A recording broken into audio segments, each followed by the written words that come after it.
I'm going to share with you one experience that we did with the Gerrit server that we maintain, that is GerritHub, because I want to trigger a discussion.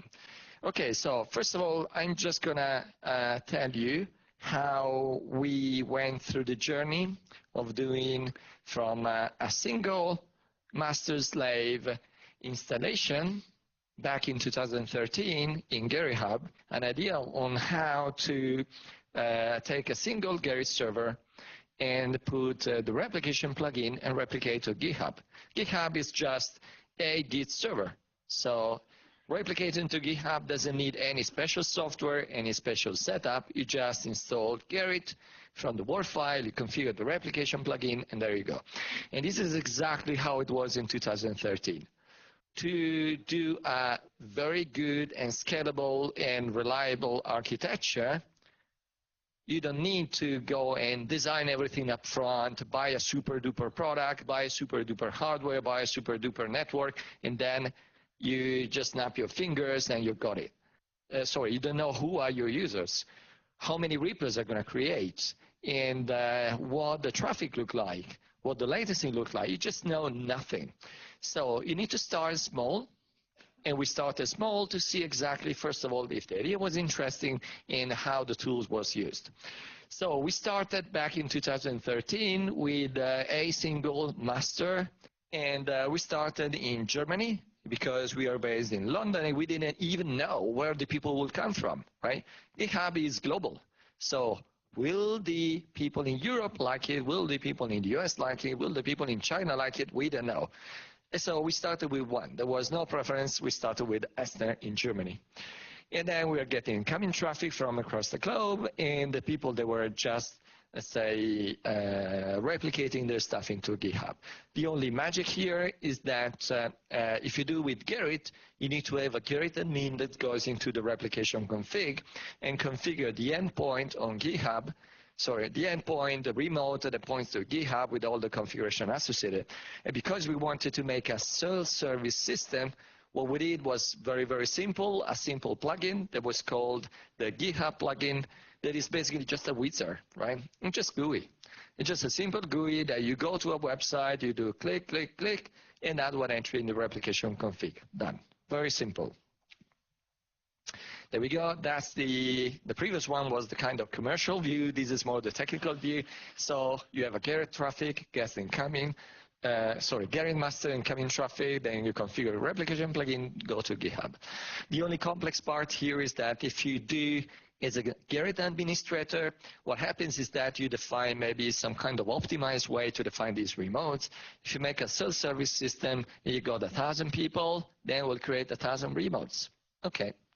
But luckily, the replication plugin works very well and was able to keep up. So depending on how, let's say, the backbone between the Atlantic Ocean is going, GerritHub could be really fast or could be really slow.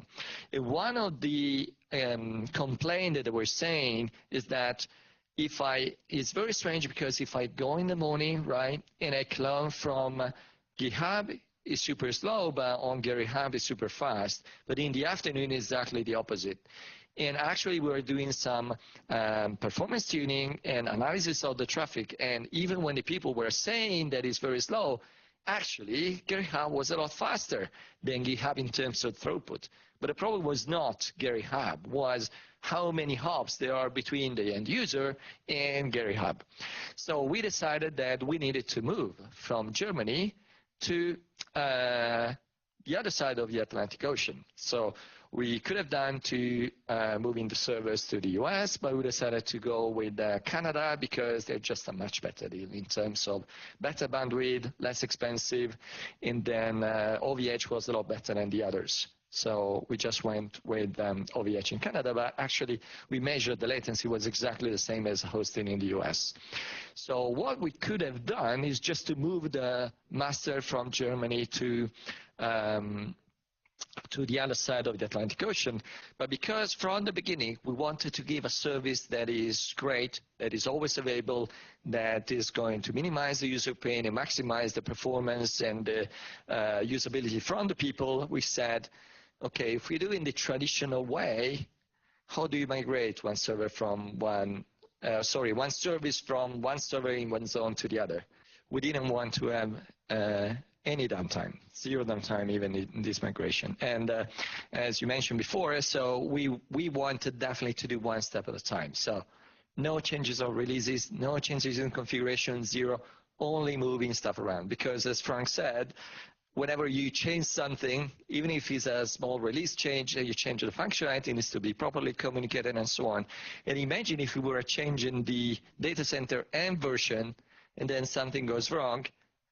Now you will have, let's say, the doubt. Would it be the new version that is lower or the new data center that is lower? You don't know. If you change one thing at a time, that must be that thing that wasn't working. So the way that we did, so let's go into the technical side. Sorry, this one.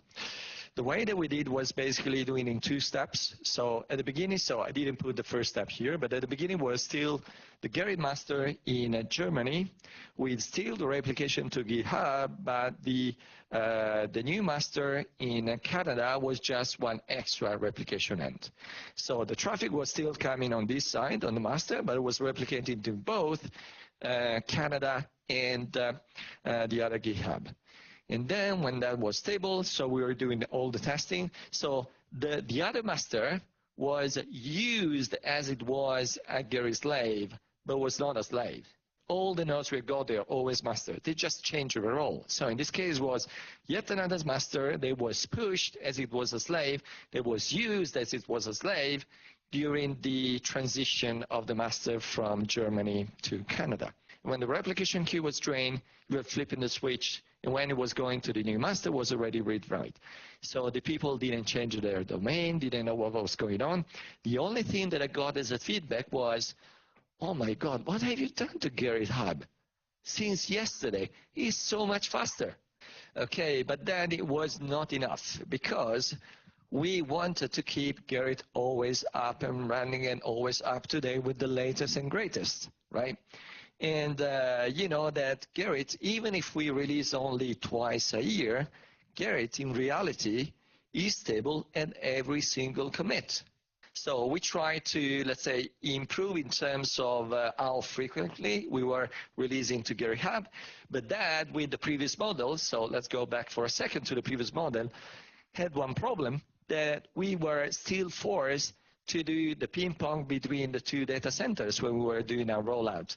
That it means that every time you got just those few minutes of read-only state. And that was not good enough. Yeah? So we wanted to release more frequently.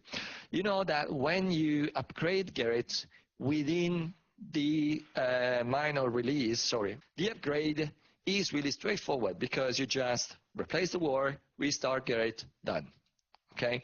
So, but if you don't have at least two nodes on one side, you need to ping pong between the two different data centers. That implies the read-only. So we installed, we started with a second server on the central node.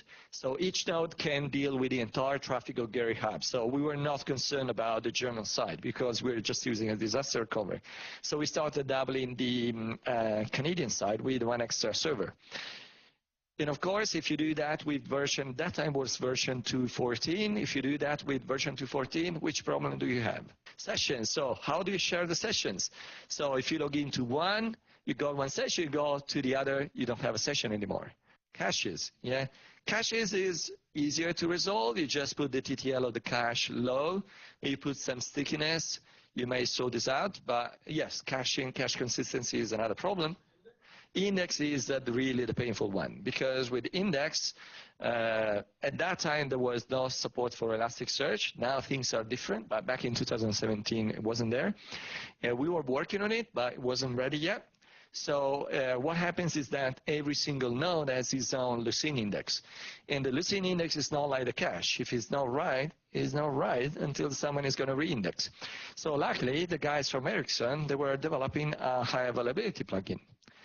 So we said, instead of reinventing the wheel, why don't we use a high availability plugin? So we started rolling out this one to GerritHub, and actually the configuration is more complex. It looks like this one. In Canada, you got two different masters, still only one in Germany. So they align the consistency of the Lucene index and the cache through the HA plugin, and they still use the replication plugin. But this time, because there are two, okay, I can do a lot better. So I can do some replication plugin on one side, replication plugin on the other. And once we got to this point, we started saying, oh, but the fact that we support so many repos and we support out of the box the replication to GitHub, why don't we take as responsibility of doing the same for the entire Gerrit code review project? So we defined this setup, and then we started mirroring whatever happens on the central Gerrit code review to GerritHub. So now, if you go to github.com/Gerrit code review, you'll see a bunch of repositories. So there is a Gerrit code review organization that is owned by the community, and that one contains all the repos. And as soon as you go to gerritreview.googlesource.com, you create a project there, they will be automatically replicated to GerritHub. They will automatically push back to GitHub. And of course, how do you share the repository between the two? You need to have a shared file system. So we use what exactly Ericsson was doing, the shared NFS. Then for presenting now, we need a HA proxy, but not just one, two, because if you put one HA proxy, you're not HA anymore, because if that HA proxy dies, you're screwed again. So you said two HA proxy, they have these cross configurations. It means that both of them, they can redirect traffic to one master or the second master. It's not primary backup. They have exactly the same role. Yeah, they do exactly the same thing. They contain exactly the same code. They've got exactly the same cache, exactly the same index. They are both running at the same time. They're both accepting traffic, one and the other. And this is something similar to what Martin did, I believe, last year. The only difference is that, Marty, you guys, you don't use HA proxy yet. Okay, they just do DNS round robin. We do DNS round robin as well through the two HA proxy, but then we've got this configuration. Yeah. Based on the experience of rolling out to GerritHub.io, we started contributing a lot to the high availability plugin. That's the list of things that is GerritHub. Lots of people are asking, oh, GerritHub is amazing. Can you sell me GerritHub? GerritHub is just the domain name that I own. That's it. But GerritHub is just nothing more than that was in 2017, is Gerrit 2.14 last year plus a bunch of plugins. In plugins, it just go GerritGoogleSource.com/plugins and then add the replication plugin, GitHub plugin, delete project, account, high availability. We use a fork. Maybe we'll discuss about the fork. Why? Then web session fluff file provided by Martin, and the scripting Groovy provider, because when you do HA, you need to define what is the concept of healthiness of your node. So we developed some scripting for doing that. Okay? So if you guys want to do your own that configuration, you don't need to buy any commercial product from us. We don't sell commercial products. We just put the ideas into the open source to make it happen. Okay, so we needed to do something more because we saw a problem. The problem was really the disaster recovery, because actually happened on the previous configuration. So OVH is giving us all the bandwidth and the hardware for California, and OVH has historically been very reliable. But of course it happens, right? And happened one day that OVH was down for a few hours because the data center was fine, but the network backbone that was putting traffic into that data center, for whatever reason that nobody really understands what happened, but was basically not available for a few hours. So it means that any server that was there was absolutely unreachable. You couldn't even connect to them. You couldn't even check their status, zero. So we ended up into the disaster recovery side. But then we faced a different problem. And say with the disaster recovery side, we have one problem. First, just one master, right? So it means that if something happens to that master, I don't know, a peak or whatever, is becoming a little bit unhealthy, then we are going to have an outage. But we didn't want to have an outage. So already for this OVH problem, we didn't have an outage. We went automatically into the disaster recovery, but we were a little bit exposed. So we started saying, okay, let's upgrade the disaster recovery side as well. So let's do the DR side that is serving traffic, and the main side exactly scaled in the same way. So this is what we ended up to. So basically you've got two different data centers, right, managed by two different cloud providers. One is still, let's say, OVH with Canada, now I'm making a mistake. And the other is Essner in Germany. We still have the same configuration, high availability plugin and shared NFS. So this one is completely replicated into the disaster recovery side, and we are using the disaster recovery side every single time. Because we didn't want to serve actually the fetches from the disaster recovery side, because we use the replication plugin to synchronize the two sides, if you push to one data center, right, and then there is the replication plugin to push to the second data center, if I do a push on one data center and do a pull on the second data center, maybe with a small interval of 1 second, what happens? Is my push there on the second data center or not yet? Maybe not yet, because there is a replication lag. So serving the actual pull from the disaster recovery side was too risky, because the people may have those seconds of uncertainty, right? Why don't we use the second data center to do all the data mining activities? So there is a lot of things that we do on data, not for trying to understand what people do, but trying to understand how our system performs, because our system contains a lot of information. There is a kind of universe of data that typically you either never looked at or you don't really extract and process in the right way. And that data tells you exactly the stories that you want to know. It tells you exactly how Gerrit works today, what I need to do to make sure that Gerrit will work tomorrow, how things are performing for the users, if some of the projects are blowing up or not, is all there. So we started already long ago to work on that area, and we started providing that data for the Gerrit Code Review project back to the Gerrit Code Review project. So there is a website that is called analytics.gerrithub.io, and if you go there, you see the analytics of the Gerrit project itself. Right? And so we said, okay, we can use the disaster recovery side for that reason. If I do an analysis of my data, of my logging, of my activities, is there really any difference if I do the analysis of the activity of 10 seconds ago or not? Doesn't make any difference. We were in 2.15 here, so the DHA plugin needed to be radically different from the one that it is today. We are still massively on the fork. All the changes have been pushed for review on the main high availability. But if you are using 2.15 and the high availability plugin, but still we were not satisfied because there were still, let's say, some problems. The problem is that there is the high availability plugin within the same data center. Why? Because the high availability plugin, the Carbon one, relies on the fact that you have a shared file system. And within the same data center, that is feasible, right? Already for 2.15, we needed to fork the high availability plugin. But when you ended up with that situation, we couldn't use it anymore. So the way we did was very, very simple. So I start with the low-tech solution. That is low-tech solution. Okay, I rely on the replication plugin for changing the data in the repository. We need actually, they're not aligned. So what I do is that every 30 minutes at the moment, there is basically a cron job that is going to check the consistency between the two, and I'm doing a delta reindex between the two. And in 2.14, I needed to do as well the database export and import because, of course, there was data in the database. And but there was as well the problem of, let's say, this lag. Anyway, these few seconds, and in case of a disaster recovery, the people will have a kind of what's going on because they don't see their changes immediately, and then they need to wait for half an hour to get the delta reindex. You don't lose anything because the index is just an index, can be recreated at any time, but that was not nice. And then, of course, say you've got the DNS-related issues for going to one zone to the other. So first of all, we want to start doing repository sharding. And this is going to be, this is possible thanks to Gerrit 2.15.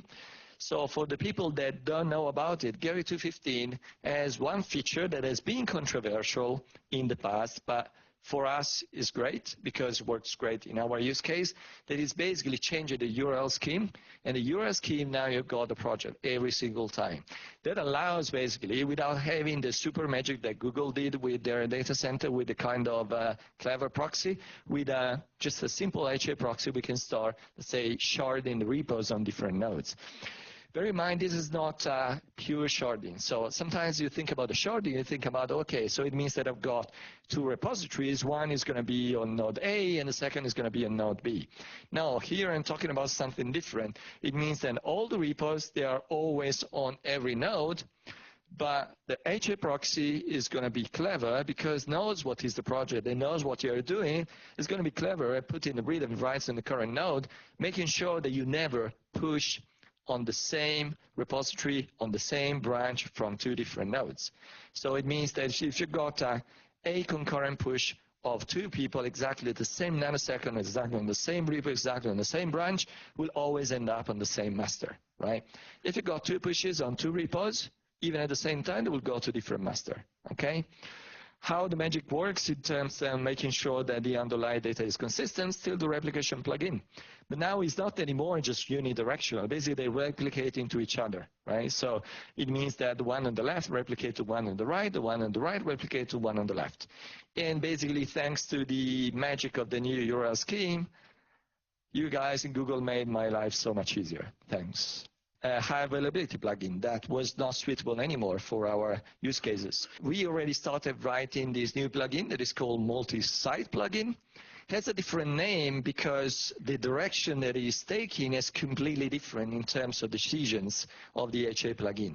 The current HA plugin relies, first of all, on having a share file system, whilst here, I didn't say anything. You guys told me that doesn't make sense to make a share file system across sites. So the first assumption is not valid anymore. The second assumption of doing asynchronous communication with the other side, again, is not valid anymore because we are talking about remote sites. What happens if, I don't know, India is not reachable for 50 seconds?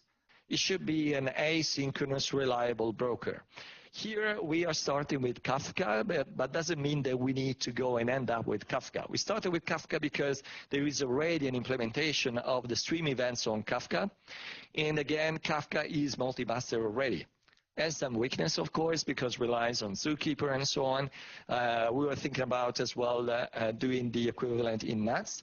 But the solution, the multi-site plugin, will definitely not force you to use either Kafka or NATS. Use the one you want. We'll go into the location-aware DNS, because once we get that, then I can say, oh, great, then I can accept read and write in any location. If I am living in Germany, maybe it makes sense for me to use only the German servers, but definitely not the servers in California.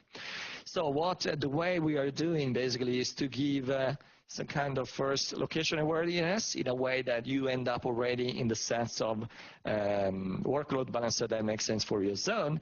And then depending on what you do, we decide if you need to stay in the same zone, you need to go across zone.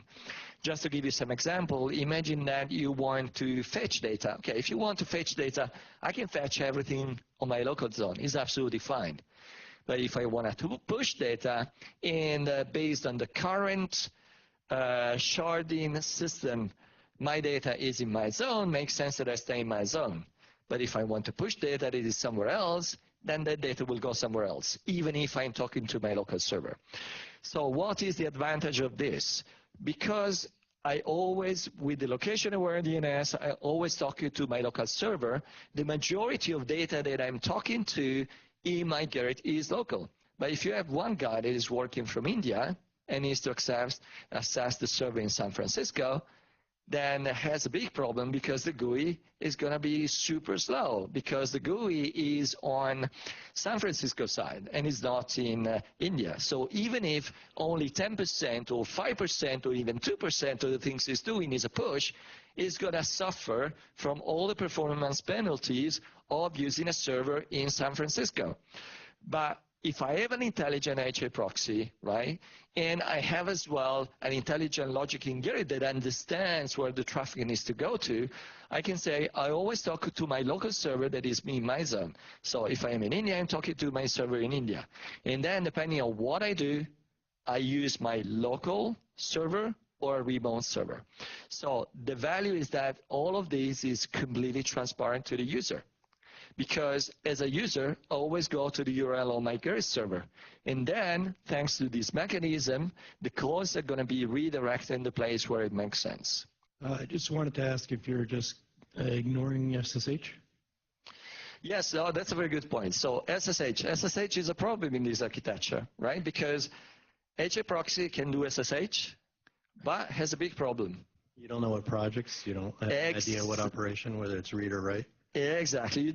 You know nothing about it because it's an HA proxy at protocol level. So, transport level. So it means that HA proxy knows that there is some data flowing with your Gerrit server, but you know nothing about it. The operation you do on SSH will not be able to do the smart routing. So you may end up, in the zone where your traffic is not optimized, and you will end up, let's say, waiting a little bit more. But bear in mind that the majority, again, of the complaints that I get from the clients are not on the Git protocol, are on the GUI. So yes, it's a problem. Yes, it's not going to be addressed with this solution, but is not the biggest problem that our clients are facing with multi-site.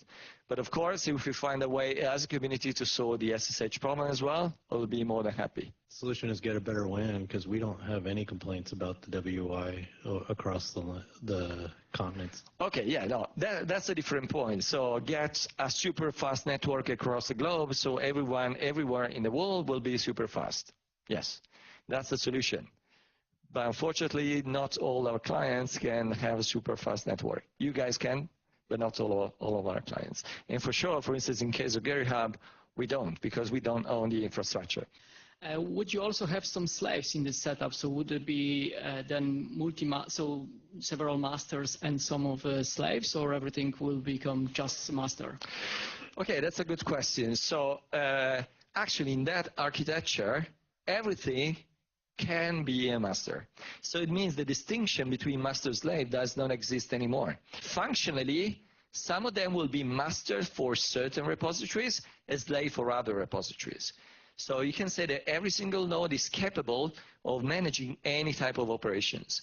But based on this smart routing, you make sure that basically any node can potentially manage everything, but then redirects the call based on where is best to execute them. If you have an exchange, a super fast UI, and 99% of the work you are doing super fast, and you just keep 1% of the work you are doing as low as it is today, would you like it? And really, this is a real story. We implemented last year. We went live with a client that is distributed worldwide with this architecture. Works. It works. It's very simple. It's very effective, and it's using standard open source components. So you don't need any kind of commercial software to do it. And again, if you want more details, so with David, we want to say kind of componentize this one in a plugin that you can install and works out of the box. And of course, with Hugo as well, he was interested. And for anyone else that is interested in contributing in the open source community, absolutely, you're very welcome to go join, contribute, give idea, and make this happen. Okay, we are on a journey because as Martin said as well last year, don't try to do multi-master all at once. Every single situation is different. Every client is different. Every installation is different. And all your projects are different. So every single situation needs a kind of compromise, a kind of trade-off that needs to be tailored of what you guys need to do. And again, if you're interested in getting help in making this happen, GerritForge.com/contact, and Cesare is there as well, our sales and marketing guy. Yeah, I think in most of the cases that I saw up there, it was you were deploying a Gerrit master in multiple locations, yep. Multiple countries. If you want to deploy multi-master in the same site, like say let's say I want 2 Gerrit servers in Palo Alto, right? Does that change the architecture at all? Okay, in this one shared NAS. Okay, yeah. I think that answers my Yeah, so this is actually the point made by Martin. So I was saying, let's say rephrase what you said, and if I'm wrong, feel free to correct me. Martin is saying, if you have the problem of multi-site, it's not a problem of Gerrit, it's a problem of your network, because your network is too slow, for other people in the remote side, you should solve the network. You shouldn't solve this problem in Gerrit. And actually, the architecture is this one. So imagine you have a super fast network all across the globe, and everyone is reaching Gerrit in this way, and you have a super fast direct connection with your shared NFS, so you can go and grow your master and scale horizontally your masters, because of course if you got the entire globe accessing your servers, maybe you need more than one master, not just for high availability, but even for horizontal scalability. The answer is, for instance, yes, if your company can do that, absolutely I wouldn't recommend to do multi-site at all, because that is definitely simpler. I like simple solutions. So if you do have the possibility to have a faster network with your remote site, I believe multi-site is not good. You should just go multi-master, and everyone should go into the central site. But if you cannot do anything about that, you've got people that work remotely, and unfortunately you cannot go and put a cable between the US and India under the sea, then maybe you want to address the problem in a second way. We don't have the ability to put a super fast network for everyone in the globe to access our servers, because our servers are public. So in that case, I am forced to go multi-site. One thing that I wanted to point out, the multi-site plugin makes sense even in the same site. You know why? Look at this picture. Why this picture is better than the previous one? So the previous, even within the same data center, if you use a shared file system, you still have a single point of failure. Because, of course, you bought the most expensive shared file system with the most expensive networking system that exists in the world. But my experience says that things are failing not because you're putting not enough money on it. It's not the money that makes system reliable. Things will fail. And if you don't play for failures, you're going to fail anyway. It's the design of the architecture that makes it work or reliable. So let's say when you're doing like an upgrade on all of your Gerrit masters, right? And let's say, actually, do you have an automatic mechanism to basically, I'm coming from a perspective where we have our Gerrit on Kubernetes. So yep. Sure, if I'm doing rolling upgrade, it's kind of like piece of cake, like agent proxy is kind of taken care of by confd and all that stuff, right? So like in your situation, how does like an upgrade would look like, especially if you're trying to upgrade all the masters across the globe, or like do you pick and choose which site gets upgraded first and then kind of like let the replication plugins kind of catch up with each other after that? Or first of all, the rolling upgrade with Kubernetes will work if you do minor upgrades. So if you do minor upgrades, yeah, that works. If you do major Gerrit upgrades, no, because that changes the data, right? So with the minor upgrades, you do exactly the same here. So completely automated, we say, oh yeah, I want to switch from one version to the other. You do it, just works. And even if the others in the other zones have a different version, they are still interoperable, right? Because they talk exactly to the same schema, exactly to the same API, exactly in the same way. In terms of Kubernetes, I believe there is Matthias and Lucas Brown. They're both working on making the Kubernetes deployment for Gerrit something out of the box as well. So you guys, you did your own thing. But we are going to provide as well some kind of standard Helm chart for Gerrit. Taking Kubernetes out of the picture even, so like with the current like multi-master setup you have, if you're not doing just a trivial upgrade, like how do you approach that usually? Okay, if you're doing a major version upgrade, that is going to be exactly a presentation this morning. It is exactly how we did in GerritHub between 2.14 and 2.15. You need to use what I call the ping-pong technique. So you basically need to do across data centers. Yeah, it's not fully automated yet. I'm trying to automate as much as possible and contribute back to community, because at the moment it's just a kind of a mechanism to do it. I exported some slides. Lots of people were interested, but it would be great if we had something automated and contributed.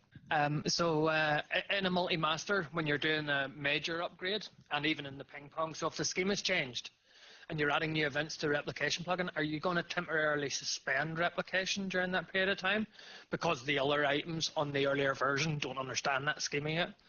So can you explain that a little more? Okay, so when you do the ping-pong, that was this morning presentation, what happens is basically that when you do the upgrade on the first node, you interrupt the traffic there. So it means that you do all the testing you want, you're behind with the original master, but it catches up with replication, you do all the testing.